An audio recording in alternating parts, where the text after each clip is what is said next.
எல்லோருக்கும் வணக்கம். இந்த நிகழ்ச்சிக்கு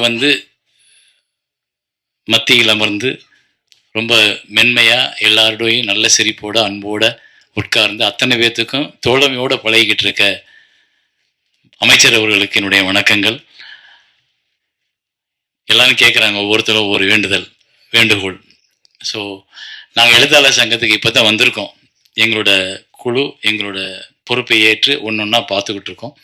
எங்களுக்கும் சில கோரிக்கைகள் இருக்குது. ஆனால் அதை நாங்கள் சுயநலமாக இங்கே கேட்காம உங்கள்கிட்ட நேரடியாக கேட்டுக்கிறோம். அப்புறம் இங்கே பொதுவாக கேட்க வேண்டியது என்னென்னா, திரைத்துறையில் நிறைய பிரச்சனைகள் இருக்குது.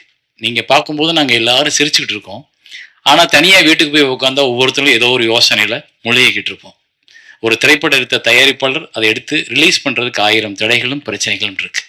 ஒரு படத்தை எடுத்த இயக்குனர் அந்த படத்தை முடிக்கிறதுக்குள்ளே இருக்க பிரச்சனைகள் நிறையா இருக்குது. ஸோ நிறைய பிரச்சனைகள். அதாவது ஆக்சுவலி சிவா சார் சொன்னது கரெக்ட். என்னென்னா, இந்த இந்த இந்த இண்டஸ்ட்ரியை புரிந்து கொண்ட ஒருத்தர் எங்களுக்கு அமைச்சராக கிடைச்சது, அதை முதல்வர் கொடுத்ததுக்கு உண்மையிலே பெரிய ஹார்ட்ஸ் ஆஃப் சல்யூட். ஏன்னா அவங்க தான் இதை தீர்க்க முடியும். நாங்கள் இதுக்கு முன்னாடி எத்தனையோ ஆட்சிகளில் நாங்கள் எங்களோட கோரிக்கைகளை வச்சுருக்கோம். சிலது நிறைவேற்றிருக்காங்க, நிறையாவது நிறைவேற்ற முடியலை. ஏன்னா அதுக்கு அவங்க பக்குவமாக உட்காந்து பேசலை. இங்கே நீங்கள் எங்களுக்கு ஒரு குழு உருவாக்கி என்ன பிரச்சனைகள் இருக்குது, இதை எப்படி சால்வ் பண்ணலாம். இங்கே ஒரே நிமிஷம். இங்கே எல்லாரும் பிழைக்கணும். படம் ப்ரொடியூஸ் பண்ணும்போதே நாங்கள் வரி கட்டிடுறோம். ஆர்டிஸ்ட்லேருந்து நம்ம லொக்கேஷன்லேருந்து எல்லாத்துக்கும் வரியை கொடுத்துட்றோம். ஆனால் அந்த படத்தை ரிலீஸ் பண்ணுறதுக்கே தடுமாறும் பொழுது வரி அரசாங்கத்திற்கு போயிடுது. ஆனால் அதை எடுத்த தயாரிப்பாளரோ எடுத்த இயக்குனரோ தேங்கி நிற்கும் போது அவனுக்கு வாழ்க்கை யார் கொடுக்கறது? அப்படின்றப்போ இங்கே பிறந்த ஒவ்வொருத்தனுக்கும் வாழ உரிமை இருக்கு. அப்போ அந்த வாழ உரிமையை ஏற்படுத்தி கொடு அப்படின்னு தான் அரசாங்கத்திட்ட நாங்கள் எங்களோட வரியை செலுத்தி ஒரு சல்யூட் அடிக்கிறோம். அதுக்கு எங்களுக்கு ஒரு வாழ்க்கை வேணும். அப்படின்னா எல்லாரும் பிழைப்பதற்கான வழியை அரசு உருவாக்குவதற்கு நீங்கள் திரைத்துறைக்கு ஒரு குழுவை உருவாக்கி அதன் மூலம் ஒரு 10 நாள் 15 நாள் எங்களோட டிஸ்கஷன் பண்ணீங்கன்னா என்னென்னலாம் இருக்கு, எப்படி எல்லாம் அதை சரி பண்ணலாம். இங்க எப்படி எல்லாரும் சார் சொன்னார்லப்பா, ஒரு போலீஸ்காரர் வர்றாரு, வேணான்னு சொல்றாரு, சல்யூட் அடிக்கிறாரு, யாரும் கேட்க மாட்டாங்க, போங்கன்னு சொல்ல. அதே போல ஒரு நாள் இங்க திரைத்துறையில எல்லாரும் நல்லா இருக்காங்க, எல்லாரும் பிழைக்கிறாங்க, எல்லாரும் படம் ஓடுது, எல்லா இயக்குனரும் நல்லா இருக்காங்க, எல்லா தயாரிப்பாளரும் வீடு இருக்கு அப்படின்ற நிலைமை வரணும்னா அது இந்த காலகட்டத்தில் நடந்தா தான். இந்த காலகட்டம் தான் அதுக்கு சரியான காலம். ஏன்னா எங்க எல்லாரோட விஷயத்தையும் உற்று நோக்கிற தெரிஞ்ச ஒவ்வொரு நாள் ஷூட்டிங்ல என்ன பிரச்சனைன்னு தெரிஞ்ச ஒரு முதலமைச்சர் அங்கே உட்கார்ந்துருக்காரு. ஸோ அவர் மூலமா தான் எங்களுக்கு இதுல விடிவு காலம் வரும் நாங்கள் நம்புறோம். ஒரு ஒரு சாதாரண இயக்குனரா நான் அதை உங்கள்கிட்ட முன்வைக்கிறேன். இதுக்கு என்ன நீங்க முயற்சி எடுத்தாலும் அதுல முதல்ல கூப்பிடுறாள் என் பெயரா இருந்தா நான் சந்தோஷப்படுவேன். நன்றி, வணக்கம். இன்னைக்கு இருக்கிற சினிமா ஒரு வாரம் ஓடுற படம் 2 நாள் ஓடுற படமா குறைந்து கொண்டிருக்கின்ற இந்த காலகட்டத்தில் பல நாள் ஓடக்கூடிய திரைப்படங்களாக மாற்றுவது எப்படி என்பதை நீங்கள் முனைப்போடு செயல்படணும். உங்கள் கையில் தான் இருக்குது.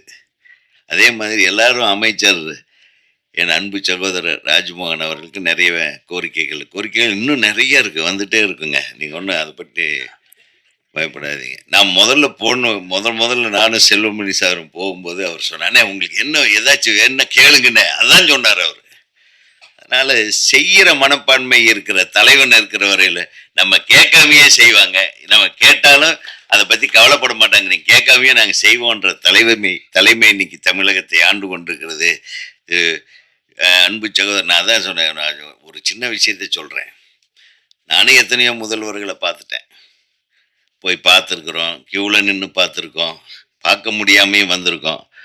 ஆனால் திரு ஜோசப் விஜய் அவர்களை பார்க்கும்போது, எனக்கு முதல்வராக பார்க்கும்போது என்னால் பேச முடியல. கண்ணே, நான் உன்னை என்னன்னு கூப்பிடுறது அப்படின்னேன். உண்மையிலுமே நான் உன்னை என்ன முதல்வர்னு கூப்பிடுறதா, ஐயான்னு கூப்பிடுறதா? அவர் இளம் வயதினராக இருக்கும்போது எனக்கு தெரியும் என்னன்னு கண்ணே கூப்பிடுறது அப்படின்னு. இப்போ சொன்னீங்க பாரு கண்ணேன்னு, அப்படி தானே, நான் உங்கள் கண்ணு தானே, என்னை கண்ணனே கூப்பிடுங்கன்னு சொன்ன ஒரே முதல்வர் இன்றைய எளிமையான நமது முதல்வர். உண்மையிலுமே நான் அப்படியே கண் கலங்கிட்டேன். யாருங்க அப்படி சொல்லுவாங்க? எல்லாரும் கேட்டாங்க, என்னங்க அதிமுக விட்டு இங்கே வந்துட்டீங்கன்னு. எங்கள் குடும்பத்துக்கு வந்திருக்கிறேன்னு சொன்னேன், அவ்வளோதான். ஜோசப் விஜய் அவர்கள் நமது குடும்பம், அவ்வளோதான். அவர் கூட நம்ம நிற்காம வேற எவையா நிற்பான்? நம்ம எல்லாரும் நிற்கணும். அவர் 41 பேரை பலி கொடுத்துட்டு பரிதவிச்சுக்கிட்டு இருந்த காலம், அடுத்த நாளே இதே இடத்துல இதே அரங்கத்துல அவர் மீது எத்தனையோ குற்றச்சாட்டுகள் பறந்து கொண்டிருக்கிறது. அப்பவும் நான் சொன்னேன், இந்த திரையுலகம் மட்டுமில்லை, நான் மட்டுமில்லை, அனைவரும் திரு ஜோசப் விஜய் அவர்களுடன் தான் நிற்க வேண்டும், அதுதான் நமது கடமை என்று சொன்னேன்.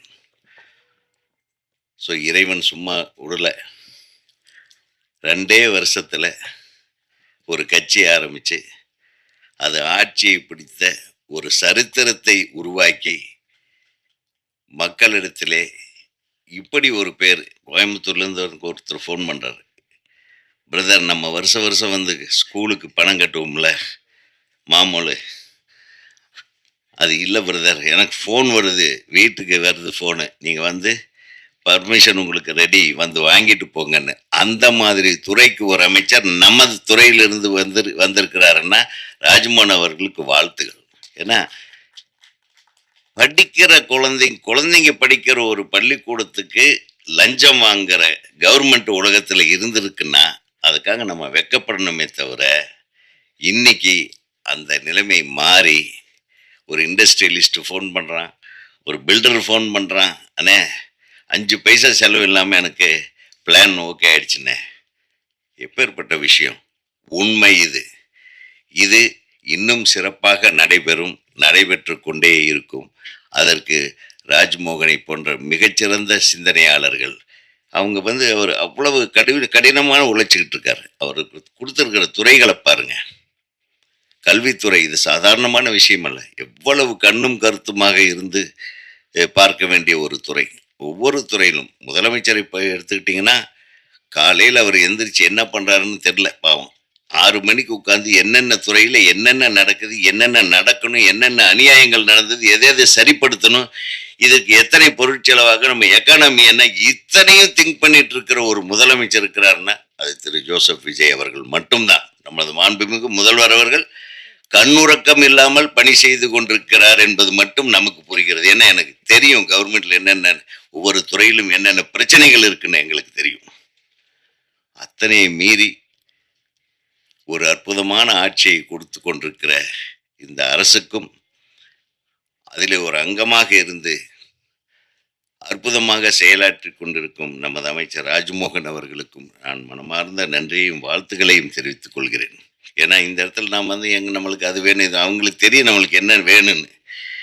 இன்னைக்கு எல்லாம் தியேட்டரில் ஒரு ஷோ தான் ஓட்டுறாங்க. அட்லீஸ்ட் எந்த சின்ன படமாக இருந்தாலும் ஒரு 4 ஷோ ஓட்ட சொல்லணும். அது உங்களால் முடியும். ஒரு ஷோவோட ஒரு படத்தை கொலை பண்ணுறாங்க பாருங்க, அதை மாற்றணும். அதுதான் மெயின். முதலையாவது ஒரு ஒரு 30 தியேட்டர் கொடுத்தாலும் 30 தியேட்டர் 4 ஷோ ஓடினாதாங்க ஏதோ ஒரு டைமில் அந்த படத்தை பார்த்து நல்லா இருக்கு நல்லா இல்லைன்னு கணிக்க முடியும். ஸோ அந்த ஒரு நிலைமையை மாற்றினாவே சினிமா உருப்பிட்டுன்னு நினைக்கிறேன். நிறைய விஷயம் இருக்குது. இந்த தென்னிந்திய திரைப்பட பத்திரிகை தொடர்பாளர் யூனியன் மிகச்சிறந்து விளங்க வேண்டும். அனைவருக்கும் எனது அன்பான வாழ்த்துக்களை சொல்லி, இந்த மேடையில் அமைந்திருக்கும் நம்ம சூப்பர் ஸ்டாரோடைய வாரிசு டி சிவா அவர்களும், நமது செல்வமணி அவர்களும், நமது தயாரிப்பாளர் இங்கேயே ஒரு மீட்டிங் போட்ட வேலையை முடிச்சிடலான்னு நினைச்சு சொல்கிறேன். அதனால் அனைவருக்கும் நன்றி கூறி விடைபெறுகிறேன். நன்றி, வணக்கம்.